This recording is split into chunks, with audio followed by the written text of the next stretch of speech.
Welcome to wishful ಅಡುಗೆ ಮನೆ. ಇವತ್ತು ಟೊಮೊಟೊಯಿಂದ ಒಂದು ಸೂಪರ್ ಆಗಿರೋ ರೆಸಿಪಿನ ಮಾಡೋಣ. ಮನೆಯವರೆಲ್ಲ ಇಷ್ಟಪಟ್ಟು ತಿನ್ನೋಂಥ ರೆಸಿಪಿ ಹೇಗೆ ಮಾಡೋದು ಅಂತ ನೋಡೋಣ ಬನ್ನಿ. ನೋಡಿ, ಮೊದಲಿಗೆ ಒಂದು ಪ್ಯಾನ್ನ ತೊಗೊಂಡು 2 ಕಪ್ ಆಗುವಷ್ಟು ನೀರನ್ನು ಸೇರಿಸ್ಕೊಬೇಕು. ನಾವು 1 ಕಪ್ ರವೆಗೆ 2 ಕಪ್ಪಿನ ಅಳತೆಯಲ್ಲಿ ನೀರನ್ನು ಹಾಕೋಣ. ಇದಕ್ಕೇ ನೋಡಿ, ರುಚಿಗೆ ತಕ್ಕಷ್ಟು ಉಪ್ಪು, ಒಂದು ಅರ್ಧ ಸ್ಪೂನ್ ಆಗುವಷ್ಟು ಎಣ್ಣೆ ಕೂಡ ಸೇರಿಸ್ಕೊಳ್ಳೋಣ. ಹಾಗೆಯೇ ಚಿಲ್ಲಿ ಫ್ಲೇಕ್ಸ್ ಕೂಡ ಸೇರಿಸ್ಕೊಂಡು ಚೆನ್ನಾಗಿ ಕುದಿ ಬರೋ ತನಕ ನಾವು ಇದನ್ನು ಕುದಿಸ್ಕೊಬೇಕು. ನೋಡಿ, ಎಷ್ಟು ಚೆನ್ನಾಗಿ ಕುದೀತಾ ಇದೆ.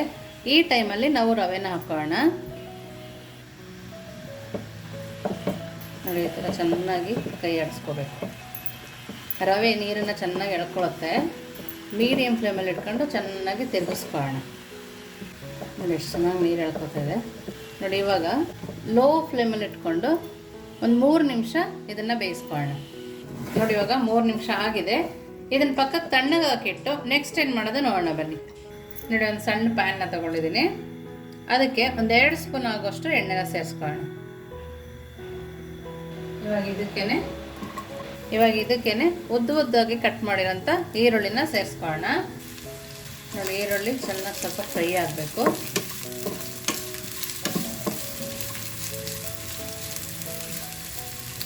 ನೋಡಿ, ಈರುಳ್ಳಿ ಸ್ವಲ್ಪ ಫ್ರೈ ಆದಮೇಲೆ ಒಂದು ಅರ್ಧ ಸ್ಪೂನ್ ಆಗೋಷ್ಟು ಜೀರಿಗೆನ ಹಾಕ್ಕೊಳ್ತಾ ಇದ್ದೀನಿ. ಹಾಗೆಯೇ ಬೆಳ್ಳುಳ್ಳಿ ನೋಡಿ, ಇಷ್ಟನ್ನು ಹಾಕಿ ಮೀಡಿಯಮ್ ಫ್ಲೇಮಲ್ಲಿ ಇಟ್ಟು ಫ್ರೈ ಮಾಡ್ಕೊಳ್ಳೋಣ. ನಮ್ಗೆ ಇದಕ್ಕೆ ಒಣಮೆಣಸಿನ್ಕಾಯಿ ಬೇಕಾಗುತ್ತೆ. ಇದಕ್ಕೆ ಒಣಮೆಣಸಿನ್ಕಾಯಿ ರುಚಿ ಕೊಡೋದು. ಹಸಿಮೆಣಸಿನ್ಕಾಯಿ ಹಾಕಿದರೆ ಅಷ್ಟು ಟೇಸ್ಟ್ ಬರಲ್ಲ. ನಿಮ್ಮ ಖಾರಕ್ಕೆ ಅನುಗುಣವಾಗಿ ಒಣಮೆಣಸಿನ್ಕಾಯಿನ ಹಾಕ್ಕೋಬೋದು. ನೋಡಿ, ಮೆಣಸಿನ್ಕಾಯಿ ಕೂಡ ಫ್ರೈ ಆಗಿದೆ ಅಲ್ಲ. ಇವಾಗ ಟೊಮೊಟೊನ ಹಾಕೋಣ. ಟೊಮೊಟೊ ಕೂಡ ಸಾಫ್ಟ್ ಆಗೋ ತನಕ ನಾವು ಬೇಯಿಸ್ಕೊಬೇಕು. ಉಪ್ಪನ್ನು ಸೇರಿಸ್ಕೊಳ್ಳೋಣ. ನಾವು ಉಪ್ಪು ಹಾಕೋದ್ರಿಂದ ಟೊಮೊಟೊ ಬೇಗ ಸಾಫ್ಟ್ ಆಗುತ್ತೆ, ರುಚಿ ಕೂಡ ಚೆನ್ನಾಗಿರುತ್ತೆ. ಟೊಮೊಟೊ ಸಾಫ್ಟ್ ಆಗ್ತಿದ್ದಂಗೆ ಕೊತ್ತಂಬರಿ ಸೊಪ್ಪನ್ನು ಸೇರಿಸ್ಕೊಳ್ಳೋಣ. ಇವಾಗ ಸ್ವಲ್ಪನೇ ನೀರನ್ನು ಹಾಕ್ಕೊಂಡು ಟೊಮೊಟೊ, ಈರುಳ್ಳಿ ಎಲ್ಲದೂ ಬೇಯೋ ಥರ ನಾವು ಬೇಯಿಸ್ಕೊಂಬರೋಣ. ಒಂದು 3 ನಿಮಿಷ ಸಾಕಾಗುತ್ತೆ. ನೋಡಿ, ಇದನ್ನು ನೀಟಾಗಿ ಬೇಯಿಸ್ಕೊಂಡು ಬರೋಣ. ನೋಡಿ, ಇವಾಗ ನೀರು ಹಾಕಿದ್ಮೇಲೆ ಟೊಮೊಟೊ, ಒಣಮೆಣಸಿನ್ಕಾಯಿ, ಕೊತ್ತಂಬರಿ ಎಲ್ಲ ಸ್ವಲ್ಪ ಸಾಫ್ಟ್ ಆಗಿದೆಯಲ್ಲ. ಇವಾಗ ಒಂದು 3 ಸ್ಪೂನ್ ಆಗುವಷ್ಟು ಕಡಲೆನ ಹಾಕೋಣ. ಒಂದು 3 ಸ್ಪೂನ್ ಆಗುವಷ್ಟು ಕಡಲೆನ ಸೇರಿಸ್ಕೊಂಡಿದ್ದೀನಿ. ನೋಡಿ, ಇದ್ರ ಜೊತೆನೇ ಸ್ವಲ್ಪ ಬೇಯಬೇಕು. ನೋಡಿ, ಟೊಮೊಟೊ ಸಾಫ್ಟ್ ಆಗ್ತಾ ಇದೆ. ಸ್ವಲ್ಪ ನೀರು ಕಮ್ಮಿ ಆಗೋ ತನಕ ನಾವು ಇದನ್ನು ಬೇಯಿಸ್ಕೊಳ್ಳೋಣ. ನೋಡಿ, ಇವಾಗ ನೀರು ಸ್ವಲ್ಪ ಕಮ್ಮಿ ಆಗಿದೆಯಲ್ಲ. ಇವಾಗ ಸ್ಟವನ್ನು ಆಫ್ ಮಾಡಿ ಪಕ್ಕಕ್ಕೆ ಇಟ್ಟು ನಾವು ರವೆನ ಮಾಡ್ಕೊಂಬಂದ್ವಲ್ಲ, ಅದೇನಾಗಿದೆ ಅಂತ ನೋಡೋಣ ಬನ್ನಿ.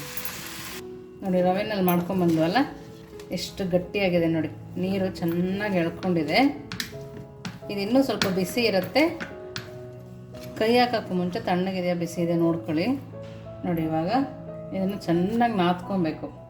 ಕೈಗೆ ಸ್ವಲ್ಪ ನೀರು ಹಾಕ್ಕೊಂಡು ನಾದ್ಕೊಳ್ಳಿ, ಆವಾಗ ತುಂಬ ಚೆನ್ನಾಗಿ ಬರುತ್ತೆ. ನಾವು ಮಧ್ಯದಲ್ಲಿ ಗಂಟು ಸಿಕ್ಕರೆ ಅದನ್ನು ಕೂಡ ನೀಟಾಗಿ ಒಟ್ಕೊಂಡು ಮಾಡ್ಕೋಬೇಕು. ನೋಡಿ, ಈ ಥರ ಕೈಯಲ್ಲಿ ಚೆನ್ನಾಗಿ ನಾದ್ಕೊಬೇಕು. ಕೈಗೆ ಸ್ವಲ್ಪ ಎಣ್ಣೆ ಸರಕೊಂಡು ಕೂಡ ನಾದ್ಕೋಬೋದು. ಚಿರೋಟಿ ರವೆಲಾದರೂ ಚೆನ್ನಾಗಿ ಬರುತ್ತೆ, ಉಪ್ಪಿಟ್ಟಿನ ರವೆಲಾದರೂ ಚೆನ್ನಾಗಿ ಬರುತ್ತೆ. ಚಿರೋಟಿ ರವೆಲಿ ಮಾಡ್ತಾಯಿದ್ದೀನಿ.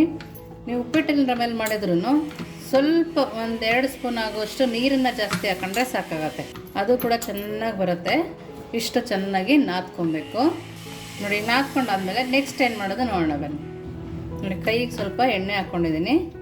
ನೋಡಿ, ಈ ಥರ ಎಣ್ಣೆ ಹಾಕ್ಕೊಂಡು ಒಂದು ಉಂಡೆ ಥರ ಮಾಡ್ಕೊಳ್ಳೋಣ. ಈ ಥರ ರಿಂಗ್ ಥರ ಮಾಡ್ಕೊಳ್ತಾ ಇದ್ದೀನಿ. ನಿಮ್ಗೆ ಯಾವ ಶೇಪ್ ಬೇಕೋ ಆ ಶೇಪ್ ಕೂಡ ಮಾಡ್ಕೋಬೋದು. ನೋಡಿ, ನಾನು ಎಲ್ಲದನ್ನು ಇದೇ ಥರ ಮಾಡ್ಕೊಳ್ತೀನಿ.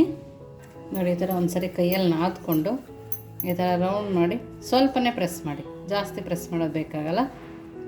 ನೋಡಿ, ಈ ಥರ ಮಾಡಿ ಎಲ್ಲದನ್ನು ಒಂದೇ ಸರಿ ರೆಡಿ ಮಾಡಿ ಇಟ್ಕೊಳ್ಳೋಣ. ನೋಡಿ, ಈ ಥರ ಮಾಡಿ ನೆಕ್ಸ್ಟ್ ಏನು ಮಾಡೋದು ನೋಡೋಣ ಬನ್ನಿ. ನೋಡಿ, ಒಂದು ಮಿಕ್ಸಿ ಜಾರನ್ನ ತೊಗೊಂಡಿದ್ದೀವಿ. ಇವಾಗ ನಾವು ಫ್ರೈ ಮಾಡ್ಕೊಬಂದ್ವಲ್ಲ ಈರುಳ್ಳಿ, ಒಣಮೆಣಸಿನ್ಕಾಯಿ, ಕಡಲೆ ಎಲ್ಲ, ಅದನ್ನು ಹಾಕ್ಕೊಂಡು ಸಣ್ಣದಾಗಿ ಗ್ರೈಂಡ್ ಮಾಡ್ಕೊಂಡು ಬರೋಣ. ನಾವು ಉಪ್ಪು ಕೂಡ ಹಾಕಿರೋದ್ರಿಂದ ಮತ್ತೆ ಉಪ್ಪು ಹಾಕೋ ಅವಶ್ಯಕತೆಯೂ ಇಲ್ಲ. ದಿಢೀರಂತ ಆಗೋಗುತ್ತೆ ಚಟ್ನಿ. ನೋಡಿ, ಎಲ್ಲದನ್ನು ಹಾಕಿ ಸ್ವಲ್ಪನೇ ನೀರು ಹಾಕಿ ಸಣ್ಣದಾಗಿ ಗ್ರೈಂಡ್ ಮಾಡ್ಕೊಂಡು ಬರೋಣ. ನೋಡಿ, ಸಣ್ಣದಾಗಿ ರುಬ್ಕೊಂಡ್ಬಂದಿದ್ದೀನಿ.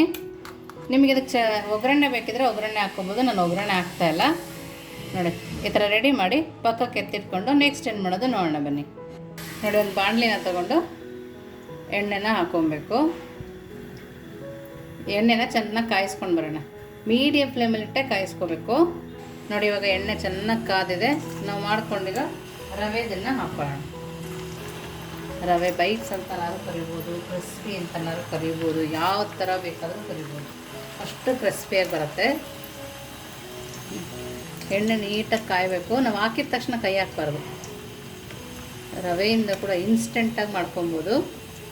ಮಕ್ಕಳು ಸ್ಕೂಲಿಂದ ಬಂದ ತಕ್ಷಣ ರಿಂಗ್ಸ್ ಮಾಡಿದ್ದೀವಿ ಅಂತ ಕೊಟ್ಟರು ಕೂಡ ಇಷ್ಟಪಟ್ಟು ತಿಂತಾರೆ. ನೋಡಿ ಎರಡೂ ಸೈಡು ತಿರುಗಿಸ್ಕೊಂಡು ನಾವು ಬೇಯಿಸ್ಕೋಬೇಕು. ನೋಡಿ ಎರಡೂ ಸೈಡು ಬೇಯಿಸ್ಕೊಂಡ್ಮೇಲೆ ತಕ್ಕೋಣ. ಎಷ್ಟು ಚೆನ್ನಾಗಿ ಕಾಣಿಸ್ತದೆ ನೋಡಿ, ಉದ್ದಿನ ವಡೆ ಥರ ಕಾಣಿಸ್ತದೆ. ಅಷ್ಟು ರುಚಿಯಾಗಿ ಬರುತ್ತೆ. ಎಲ್ಲದನ್ನು ಇದೇ ಥರ ಬೇಯಿಸ್ಕೋಬೇಕು.